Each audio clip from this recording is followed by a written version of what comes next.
Hello, my name is Olivier Potonniée. I'm working in a company which is called Gemalto, which is a smart card manufacturing company, and that is also providing a set of security software, security services. And I am working in the innovation team of this company. On web applications, and what I want to show today is how we can enhance the security of web applications using smart cards and secure element technology, and I will define what this is, and I will first explain what is the need for this security enhancement, and I will, throughout the presentation, use the example of the authentication to highlight that authentication is important, but there are also many other aspects of web application that require high security. But I will focus on authentication, so I will explain why strong authentication is needed and what are the existing solutions that are available today, and how we can make this evolve towards a more robust, more secure authentication thanks to a smart card based solution. And I will introduce some technology that we have developed in our team in Gemalto, which is now provided to some clients, to some customers. And also I will present some related standardization activity related to this solution. So first, a brief, very general introduction about why we want to enhance the security of web applications. We are using more and more web applications for all sorts of usage, for personal usage, for corporate usage. And we hear every day that there are some security breaches that happen. Identity theft is increasing. And this is a problem both on the client side and on the server side. On the client side, you can have password keyloggers or spyware, and there are also some attacks on the server side, some servers which are hijacked and which get corrupted, personal data which is stolen or modified. And so for most of these applications, the first security barrier, the doorkeeper, is the user authentication. So this is why we consider this is the first element of web application that we have to secure. And we know the importance of this step because it has both impact on the security of the application itself, but also on the reputation and on the value of the corporate entities that got hijacked by some hackers. So the current state about authentication is that most websites use password, and this is what we call a single factor authentication. Single because it relies only on something you know, the password, some secret you know. But everybody knows that secrets, that passwords are weak. They are weak because they have many of them have been stolen. There are many very simple passwords that you can guess just by looking in dictionaries or because everybody uses the same password. and some websites try to impose some rules to have complex passwords, but this is very difficult to use for the users. So what they do is that usually they use the same password across different websites. So any website knows the password of the user and can use it on another website. And so websites are really, really a big problem in today's web applications. So we want to provide some enhanced security to implement this authentication. And some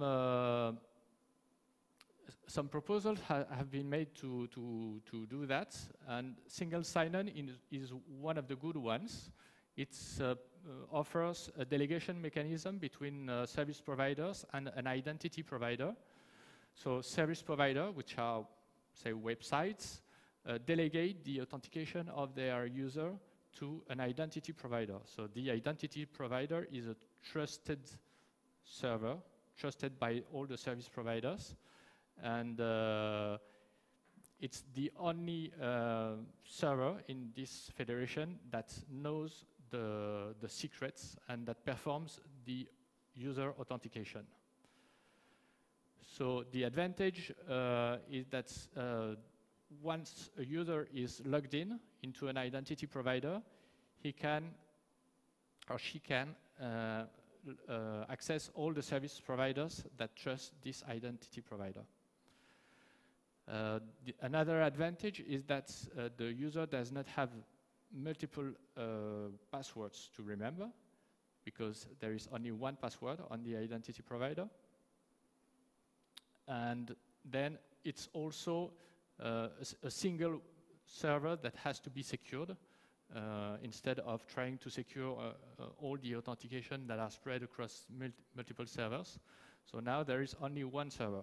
But of course, it's a risk because you're putting all one's egg into one basket. So if this server is attacked, then all the service providers that rely on this identity provider are compromised. So it puts a lot of pressure on this identity provider. So it has to implement a secure authentication mechanism. So this is why we propose to use smart cards. Smart cards are secure elements. Smart cards are those kind of plastic cards with a chip in it. So some of these chips have contacts. So you see the metal contacts. Some cards are contactless. So near-field communication, NFC, is the technology that is used for contactless card. In this case, you don't necessarily have the metal contacts. Some cards have both, contact and contactless, such as this one. These cards are really computers. There is, in this chip, an operating system. There is also a Java virtual machine, and there is applications, Java applications running in this Java virtual machine. So this is really a real computer, and it has the advantage of being portable and secure, tamper resistant. Tamper resistance means that if you try to attack the chip in one way or another, being software, using software tools or using hardware tools like spying with electronic device, the chip just stops working. So it destroys the data and it stops responding. So it's very secure. It comes in multiple form factors. So this is the traditional one, the plastic card. But there are also some USB dongles. It can come into a USB dongle. It also is being delivered in passport, for example. In the cover of the electronic passport, you have a smart card. Or some mobile, maybe you have some mobile device which embed a secure element. So when it's this form factor, we call it smart card, and when it's embedded, we call it secure element. So the chip embedded into an electronic device, so hardwired into this device, is called a secure element. And these secure elements are used by many applications. You can use it for access control, for example, into government offices or airports. There are many countries that use smart cards for access control. There are also many countries that deploy EIDs, so electronic identity cards. So it's a smart card, which is the national ID. There is also the SIM card, so that you have in many mobile phone. And there is also, of course, the credit card, the bank cards. We call, what we want to achieve is to have two-factor authentication with these secure elements. So it's based on something you know and something you have. So the thing you have is this card, and the thing you know is the PIN code to access the card, to activate the card. So this is the way we think the authentication is much more secure than a password. And furthermore, this authentication that we are proposing is relying on strong cryptographic operations. So the issue that we wanted to resolve is how to allow a web application running into a web page, so inside the browser. How can this web application access a smart card which is plugged into a device? So we take here the example of a computer. So this computer, for example, has a smart card reader. So it can be an external device, but it's also embedded into some PCs. It's just a very slim slot into the computer in which you can insert the smart card. This reader can also be plugged using a USB, and it comes with a proprietary smart card driver for this smart card reader. But of course, this is not enough for the web application to access the smart card, because web applications do not have access to the drivers installed on the PC. So thanks to some consortium, there has been some consensus on a standard API to communicate with such smart card drivers. So all the drivers on all platforms, Windows, Linux, Apple, etc., implement this PCSC API. And usually what is used on in desktop application is some dedicated hardware, middleware, sorry, that has been defined for a specific usage. And this middleware is then used for a given set of application for a dedicated, specific usage. So for example, there is a PKCS11 middleware, which is a library, a crypto library, which you can install on your computer, and then some browsers can communicate with some PKCS11 middleware, so that you can do a TLS client authentication using a certificate that you have on your PC. So in TLS, you may have a client authentication, and this client authentication may use a certificate, an X509 certificate hosted in your smart card, thanks to the PKCS 11 middleware. But this is still a very specific usage and using some software which has to be installed on the computer, and this is quite complex to maintain in when you target a wide user base. So we still miss the piece that allows to easily give access to the smart card from the web application running. Wow. Okay, so here is a piece that that is missing, and that we have prototyped a few years ago, and which is now delivered into some Gemalto products. This is a browser extension that runs into the mostly deployed operating system and browser combinations. So it runs on IE, Firefox, Safari, Chrome, on Linux, Windows, and macOS. Not all combination, but on the most relevant ones. And this plugin provides a JavaScript API to the web application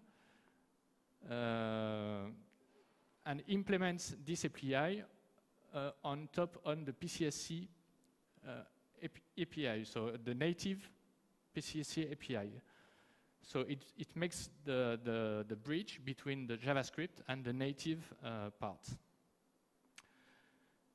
This extension comes with some built-in security features to verify that the server with which the user is interacting is trusted, can be trusted. So we verify that this website is accessed through HTTP, that it has some validation information, that the user consent to present the smart card and to allow this website to communicate with your smart card. And we verify the SSL certificate chain. So this is a very simple extension. It's very simple to install for the user. You come to an application which necessitates this extension, and automatically it brings a pop-up, asks you to install it, and it takes a few seconds. And then immediately your application has access to the smart card. So this is just some very high-level view of the initial API that you use to connect to this to the smart card. So first there is a validation phase where where all the security checks are done, and there is a user consent pop-up. And then if this validation phase successes, so it calls the validate callback. On validation success, then the application can register for insertion removal events. And so you pass an insertion removal callback. So this callback has two methods, on-card insertion and on-card removal. And on-card insertion, you will call your application logic. And so if we look at this function, it implements the real communication with the card. So it gets a handle on the communication handler, connects to it, begins a transaction, and this is the real communication with the card, transmitting some card-specific command in the card-specific protocol that I won't detail here. So I can do a very short demo to so that you can see how it works in effect. Well, actually, we don't really, well, it's just an application that uses this API. So we have here a website, which is an insurance company, and it has a login button that will delegate login to a remote identity provider.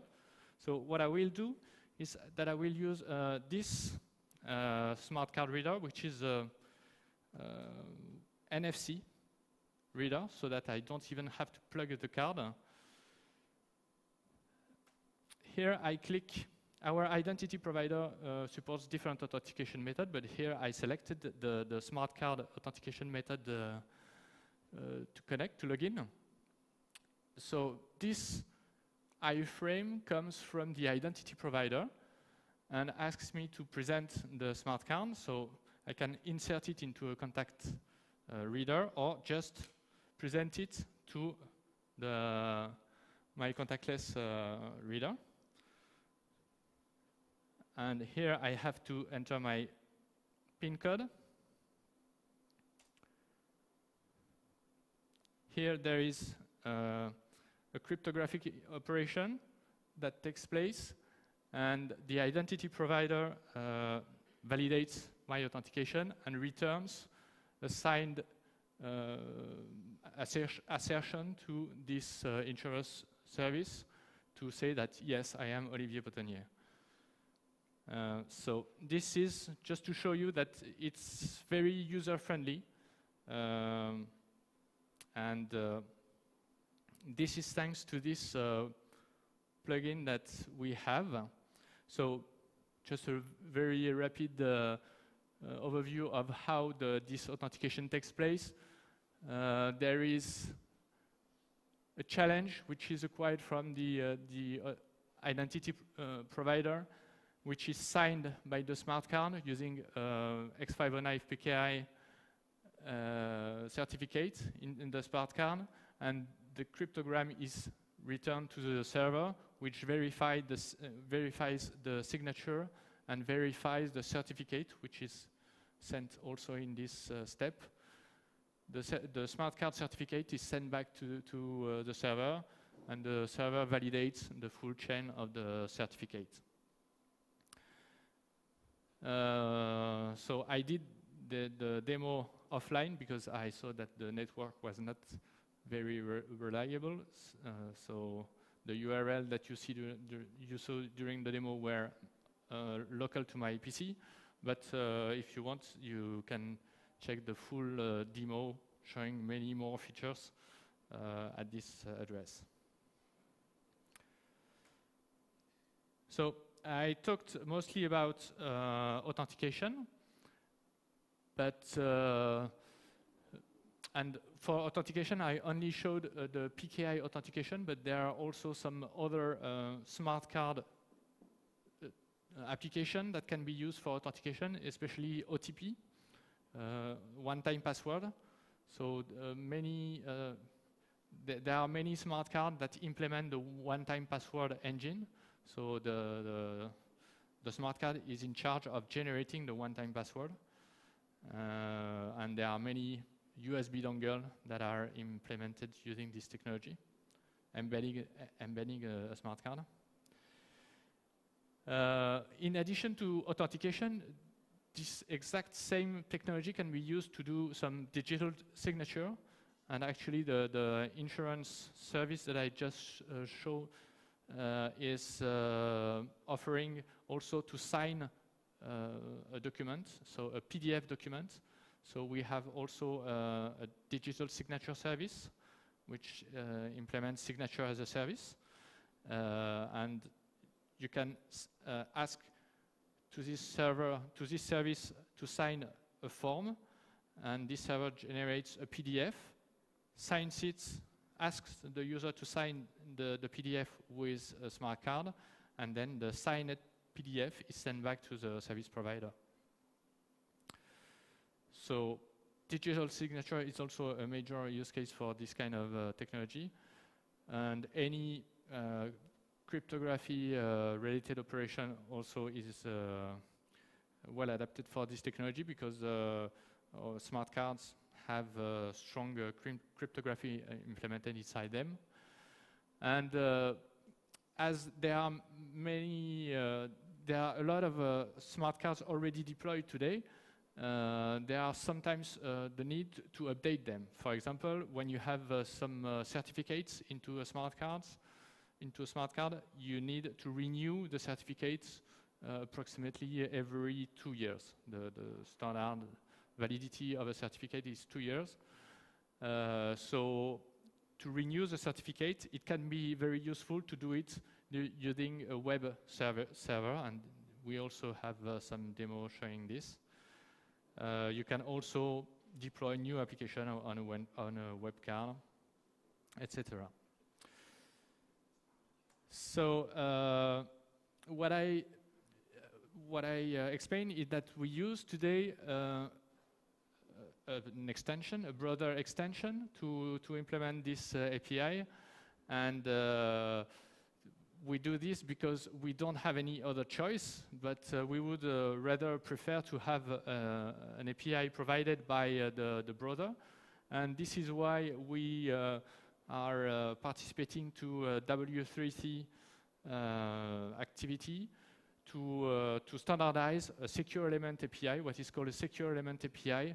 So this secure element API will bring this an API similar to the one I showed inside all browsers. And thanks to this, we will be able to avoid the extension, to avoid this proprietary piece in the solution, and touch a wider range of browsers. So this is the end of my talk. I just want to make sure that you remember that we have a lot of smart cards already in our pockets or bags or whatever. We have all those cards already deployed that we want to reuse to enhance the security of web applications. And this, of course, will be driven by the financial benefit of it, but we see that there are many threats and many security breaches that will raise the interest in such a technology. And I invite you to follow the standardization activity to see how this API can be made available to the public. Thanks.